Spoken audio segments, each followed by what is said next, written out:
So the Celtics recently acquired Kristaps Porzingis in a blockbuster 3-team trade, and part of the deal included Marcus Smart being sent to the Grizzlies. This came as a shock to many because Smart was not only by far the longest tenured member of the Celtics team, but he was seen as the de facto captain and heart and soul of the whole organization. While this certainly stung as a Celtics fan, I can't say that I'm the slightest bit surprised. Time and time again, this organization has proven that they are by far the most cutthroat in basketball, as they have repeatedly traded guys that have bought into their system and were fan favorites. Today, we'll be going through the 3 most gut-wrenching trades of recent Celtics history, the context behind them, and their lasting impact. The oldest and most forgotten trade that left grown men in tears was the Kendrick Perkins trade in 2011. I know that Kendrick Perkins is pretty unbearable as a TV personality today, but he was an integral piece to the Celtics championship team in 2008, providing an element of rim protection and toughness as the starting center. They came within 4 points of winning a second ring in 2010, but Perk tore his ACL in Game 6, and Boston went on to lose those finals in 7 games. While it was certainly a tough pill to swallow, the team felt confident that if they ran it back with the same core, they could continue to contend for titles. So they signed Shaquille and Jermaine O'Neal in free agency to hold down the fort while Perkins was recovering, and then it was going to be business as usual when he returned. He came back on January 25th, and the Celtics went 8-4 in his first 12 games back, but he was shockingly traded at the deadline for Jeff Green and Nenad Kristich. While this may have looked good on paper as Jeff Green was a promising young wing, this move was not only universally hated in the fans' eyes, but it really messed up Boston's locker room. With Perk being so close to everybody on the team, they regressed in a major way once he left. On top of Perkins being gone, Shaq and Jermaine O'Neal quite simply could not stay healthy, which left a real void in their front court. So with Nenad Kristich as their only legit option at center, Boston kind of fell apart, as they fell from the 1st seed down to number 3 and were eliminated by the Heat in the conference semis in just 5 games. According to Danny Ainge, he said that the Celtics couldn't have possibly paid Perkins what he was worth in the upcoming offseason, so he had no choice but to get rid of him before he walked for nothing. However, it doesn't appear that this was communicated to anybody beforehand, as the team was basically in tears when they had to play on the night he was traded. Clearly none of them had any idea he was being shopped. It also came as a surprise to Perkins himself, as he was completely blindsided by this move. Looking back, it seemed like Ainge had this plan to wait until Kendrick got healthy again to trade him so he can get the most value possible for him. I get why he did this with the assumption that they were going to have both of the O'Neals going forward, but he clearly didn't realize the implications that this was going to have in the locker room, as the trade completely derailed their season. But 6 years later, Ainge certainly one-upped himself with maybe the most heartless trade I've ever seen.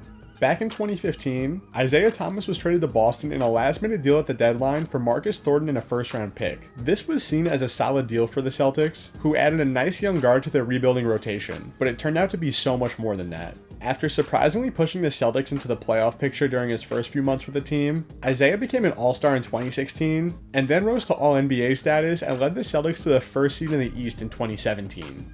During this 2.5-year stretch, Isaiah Thomas was quite literally the perfect Celtic. He was a natural underdog given his 5'9" frame, competed every single night, and always seemed to step up his game when the lights were the brightest. He rose to legend status with the city after electing to play during the postseason in 2017, despite his sister passing away in a car crash hours before the first round began. A couple weeks later, he dropped 53 on the Wizards on his late sister's birthday as a tribute to her, which is still maybe the most emotional NBA performance I've ever seen. IT gave quite literally everything he had until a hip injury took him out of action against the Cavs in the conference finals, where they lost in 5 games. After the success of 2017, Boston went out and signed Gordon Hayward in free agency and also drafted Jason Tatum as well. Everything was looking up for the Celtics as they had young talent brewing, some great role players, and a legitimate face of the franchise for the first time since Paul Pierce. But on August 22nd, seemingly out of nowhere, Kyrie Irving was traded to the Celtics for a package that included none other than Isaiah Thomas. Once again, this trade made sense for the Celtics on paper, but it was about as soulless as it gets in terms of a trade. After his incredible 2017 campaign, IT was due for a massive contract extension the following season. Not only that, but you have to think that Danny Ainge knew that Thomas had a serious hip issue, considering that the injury was not in headlines at all until after he got traded. So Ainge was essentially able to flip the 5'9" and seriously injured Isaiah Thomas for a bigger, younger, and better guard to run the show for his team in Kyrie Irving.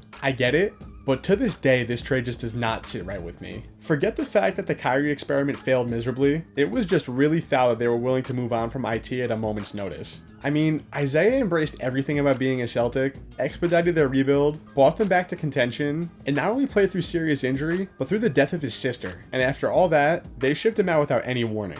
Even though Kyrie skipped town after just 2 seasons in Boston, this was still a really smart move in hindsight because Isaiah never looked the same after 2017. But man, did this paint the Celtics front office in a negative light.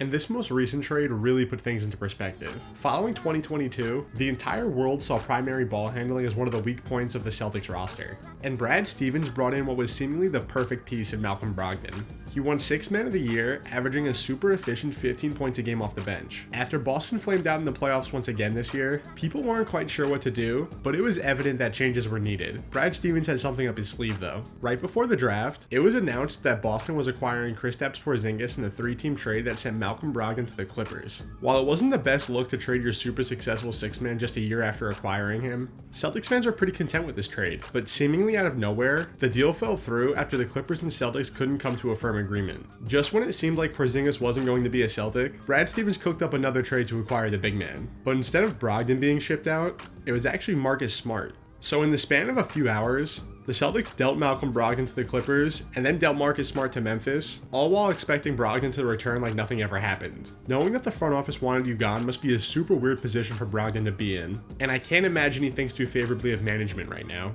It reminds me of when Pau Gasol was originally included in the Lakers trade for Chris Paul that ended up getting vetoed. He finished out his contract in LA and then immediately left in free agency. So this whole situation isn't going to be doing any favors building team chemistry once the season rolls around. And in terms of the piece they actually lost, everyone knows what Marcus meant to this team, as he excelled in every role asked of him during his 9 years there, was extremely involved in the community, and was the one guy who would bring energy and effort every single night, just like IT and Perkins. If it wasn't obvious after the first two, this made it crystal clear. The Celtics don't seem to value team culture at all.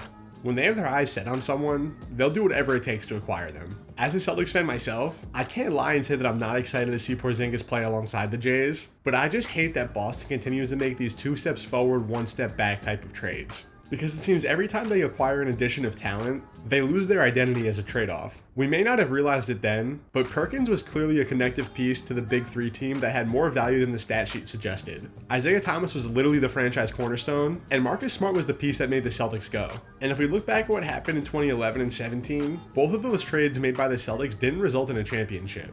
With this recent move, it's clear that anything less than a title is an abject failure. And while this team is certainly stacked on paper, I don't know what their identity is going to be. Last year, the Celtics were known for being lazy, taking their foot off the gas, and playing down to their competition.